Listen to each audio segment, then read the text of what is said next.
جی ناظرین، پروگرام میں خوش آمدید۔ بھارت کی بات کر رہے ہیں کہ جہاں پہ کسانوں کا احتجاج آج بھی جاری ہے اور مودی حکومت کے لیے مسلسل پریشانی کا باعث بنا ہوا ہے، اور اولیاء صاحب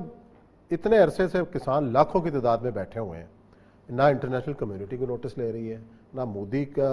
بظاہر تو ایسے لگ رہا ہے کہ بڑا مطمئن ہے، لیکن ہونا کیا ہے اس کے؟ دیکھیں، دو تین چیزیں جو پروڈکٹ ہو رہی ہیں وہ بہت امپورٹنٹ ہیں۔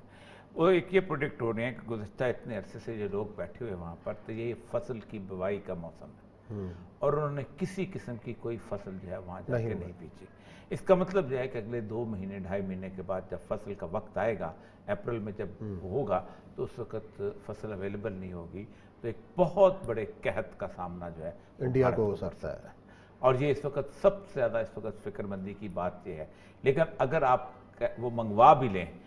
ٹھیک ہے، باہر سے منگوا بھی لیں، تب بھی صورتحال یہ ہے کہ یہ کسانوں کے ہاں ایک بہت رفت بن جائے گی۔ دوسرا یہ ہے کہ ایک بڑی شدید قسم کی یہ فیلنگز بنتی جا رہی ہے کہ سکھ جو کہ پرائمری بنیادی طور پر رول ادا کرتے ہیں ان کی آرمی کے اندر،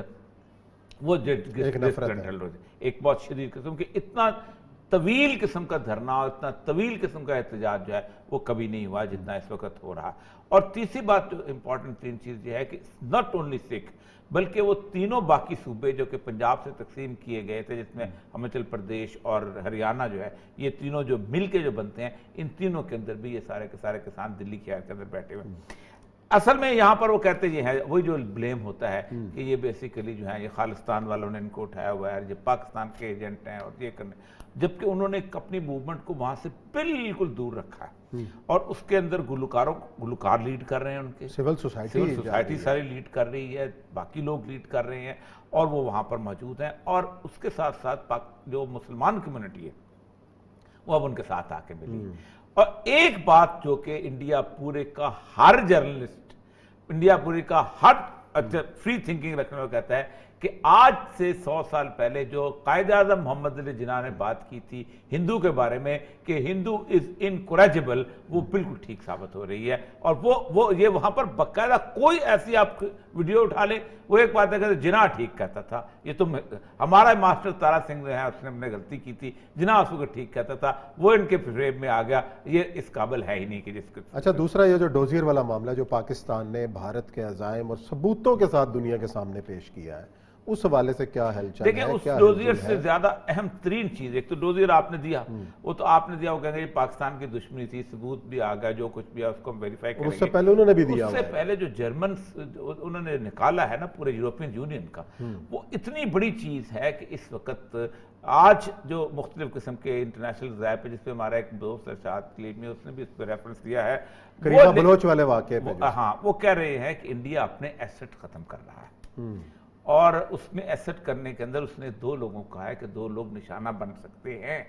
ایک طارق فتح اور ایک حسین حقانی۔ اچھا، کیونکہ وہ بنیادی طور پر کہتے ہیں کہ سب سے زیادہ وہ اس گروپ سے وہ جو ایفیلیٹڈ تھے اور اس سے فائدہ اٹھاتے تھے، اور ان کی ویب سائٹ کے ساتھ اس کے ساتھ انکلوڈڈ تھے، اور وہاں وہ بلائے بھی جاتے تھے، ان کے ٹی وی چینل میں بلائے جاتے تھے، دے ور دی ڈارلنگز آف انڈین چینلز، ٹھیک۔ اور اس کی بات یہ ہے کہ یہ دونوں جو بات ہیں، جو کہ سویڈن والا جو لڑکا مارا گیا ہے، بلوچ لڑکا، اور اس کے بعد یہ کریمہ بلوچ ماری گئی، یہ ایک ایسی کیفیت ہے کہ جس کے اندر سوائے ایک انٹیلیجنس آپریشنز کے کچھ نہیں ہو سکتا۔ اب پاکستان میں ہمارے ہاں ایک فیئر ہے، میں بلوچستان میں جب لوگوں سے بات کرتا ہوں تو وہ یہی کہتے ہیں کہ ایک فیئر آ گیا ہوا ہے، کیونکہ وہ یہ سمجھتے ہیں کہ یہ دونوں قتل ISI نے نہیں کیے، اگرچہ کہ وہ اب دیکھیں پہلی دفعہ ایسا ہوا ہے کہ بلوچوں کا جو احتجاج ہوا ہے وہ پاکستانی ایجنسیز کے خلاف نہیں ہوا، وہاں انہوں نے کہا کہ کینیڈا ان کی انویسٹیگیٹ کرے، یہ کرے وہ کرے، کیونکہ ان کو اندازہ ہو گیا۔ یہ ایگزیکٹلی یہی صورتحال ہوئی تھی۔ شیر محمد مری نے مجھے بتایا تھا کہ زابل کے اندر جب انڈین پیسہ آیا ہے تو وہ ہوا یہ کہ وہاں لڑائی ہو گئی، اور لڑائی کس بات پہ؟ اسی چکر کے اندر خیر وقت مری کے لوگوں کی اور شیر محمد مری کے بندوں کی لڑائی ہو گئی زابل کے کیمپ کے اندر، اور اس کے اندر کہتا ہے کہ انڈین انٹیلیجنس ایجنسی جو تھی اس سے بندے مروائے۔ تو اصل میں دیکھنا بروٹیلٹی کا لیول بہت زیادہ ہو چکا ہوا ہے، اور انڈیا جو ہے اس وقت ہوا یہ ہے کہ انٹرنیشنل کریڈیبلٹی انڈیا کی نہیں اس وقت ایٹ سٹیک، کریڈیبلٹی ایٹ سٹیک ہے اس ہیومن رائٹ آرگنائزیشن کی، اقوام متحدہ کی، جو کہ رجسٹر کرتی ہے NGOs کو، اور وہ کہتے یہ ہیں اقوام متحدہ کے ساتھ رجسٹر ہونے کا مطلب یہ ہے کہ آپ پوری دنیا کے اندر اتھینٹیکیٹ ہو رہے ہیں کہ آپ کی خبر جو ہے it could be referred any where.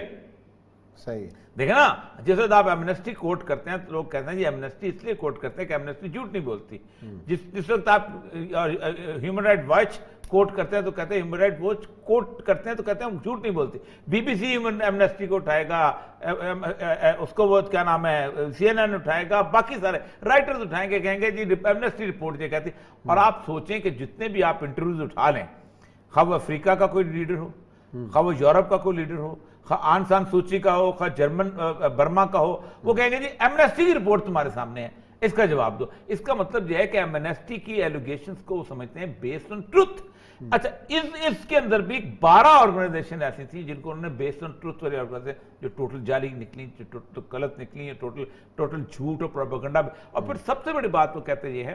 کہ اس ساری ایک چیز کو لے کے انہوں نے لاکھوں فیک پیج بنائے ہوئے تھے, جن پیجوں سے وہ ان کو دوبارہ کیا جاتا تھا. میں تو اس دن بھی کہا تھا عثمان صاحب کہ پاکستان کے اندر وہ لوگ جو ان کو ایز این اتھارٹی رپورٹ کیا کرتے تھے, جو ان کی بنیاد کے اوپر کالم لکھا کرتے تھے, جو ان کی بنیاد کے اوپر پروگرام کیا کرتے تھے, اور جو ان کی بنیاد پر پاکستان کے اداروں کو بدنام بلکہ پاکستان کی بیسک ایسنس کو بدنام کرنے کی کوشش کیا کرتے تھے, ان کے اوپر پاکستان کی گورنمنٹ کو ہاتھ ڈالنا چاہیے. بجائے سے کہ ڈوزیر وہاں دیں, اپنے دشمنوں کو بھی پہچاننا چاہیے نا, اور بہت ضروری ہے. اصل مسئلہ اس وقت یہ ہوا ہے کہ میرا جہاں تک اندازہ ہے, اور بہت عرصے سے اندازہ ہے, کہ کسی بھی وقت نریندر مودی کو انڈیا کے اندر اپنی ساکھ بحال کرنے کے لیے ایک جنگ چھیڑنے کی وہ تو انٹیلیجنس رپورٹس بھی ہیں, پلوامہ طرز پہ کوئی بھی پنگا کر سکتا ہے. یہ کسی جنوری میں, کسی وقت جنوری کے بعد کوئی نہ کوئی. اس کے بعد کیسے بچے گا وہ؟ موسم ہوتا یہ نا, دیکھیں خوف میں کٹھے ہو جاتے ہیں, چوزے اکٹھے ہو جاتے ہیں مرغی کے نیچے. نہیں تو دیکھ لینا 27 فروری آنے والی ہے, کیا حال ہوا, تو ابھی بھی وہی حال کرا. سوچیں کہ جتنے بھی آپ انٹرویوز اٹھا لیں, خواہ وہ افریقہ کا کوئی لیڈر ہو, خواہ وہ یورپ کا کوئی لیڈر ہو, خواہ آن سان سوچی کا ہو, خواہ جرمن برما کا ہو, وہ کہیں گے جی ایمنسٹی کی رپورٹ تمہارے سامنے ہے, اس کا جواب دو. اس کا مطلب یہ ہے کہ ایمنسٹی کی ایلیگیشنز کو وہ سمجھتے ہیں بیسڈ آن ٹروتھ. اچھا اس کے اندر بھی 12 آرگنائزیشن ایسی تھی جن کو انہوں نے بیسڈ آن ٹروتھ والی آرگنائزیشن, جو ٹوٹل جعلی نکلی, جو غلط نکلی, ٹوٹل جھوٹ اور پروپیگنڈا. اور پھر سب سے بڑی بات وہ کہتے یہ ہے کہ اس ساری ایک چیز کو لے کے انہوں نے لاکھوں فیک پیج بنائے ہوئے تھے, جن پیجوں سے وہ ان کو دوبارہ کیا جاتا تھا. میں تو اس دن بھی کہا تھا عثمان صاحب کہ پاکستان کے اندر وہ لوگ جو ان کو ایز این اتھارٹی رپورٹ کیا کرتے تھے, جو ان کی بنیاد کے اوپر کالم لکھا کرتے تھے, جو ان کی بنیاد کے اوپر پروگرام کیا کرتے تھے, اور جو ان کی بنیاد پر پاکستان کے اداروں کو بدنام بلکہ پاکستان کی بیسک ایسنس کو بدنام کرنے کی کوشش کیا کرتے تھے, ان کے اوپر پاکستان کی گورنمنٹ کو ہاتھ ڈالنا چاہیے. بجائے سے کہ ڈوزیر وہاں دیں, اپنے دشمنوں کو بھی پہچاننا چاہیے نا, اور بہت ضروری ہے. اصل مسئلہ اس وقت یہ ہوا ہے کہ میرا جہاں تک اندازہ ہے, اور بہت عرصے سے اندازہ ہے, کہ کسی بھی وقت نریندر مودی کو انڈیا کے اندر اپنی ساکھ بحال کرنے کے لیے ایک جنگ چھیڑنے کی. وہ تو انٹیلیجنس رپورٹس بھی ہیں, پلوامہ طرز پہ کوئی بھی پنگا کر سکتا ہے. یہ کسی جنوری میں, کسی وقت جنوری کے بعد کوئی نہ کوئی. اس کے بعد کیسے بچے گا وہ؟ موسم ہوتا یہ نا, دیکھیں خوف میں کٹھے ہو جاتے ہیں, چوزے اکٹھے ہو جاتے ہیں مرغی کے نیچے. نہیں تو دیکھ لینا 27 فروری آنے والی ہے, کیا حال ہوا, تو ابھی بھی وہی حال کرا. چلیں جی, پروگرام کا وقت ختم ہو رہا ہے. یہاں کل آپ کے لیے نئے موضوعات کے ساتھ حاضر ہوں گے. اپنا خیال رکھیے گا. اللہ حافظ.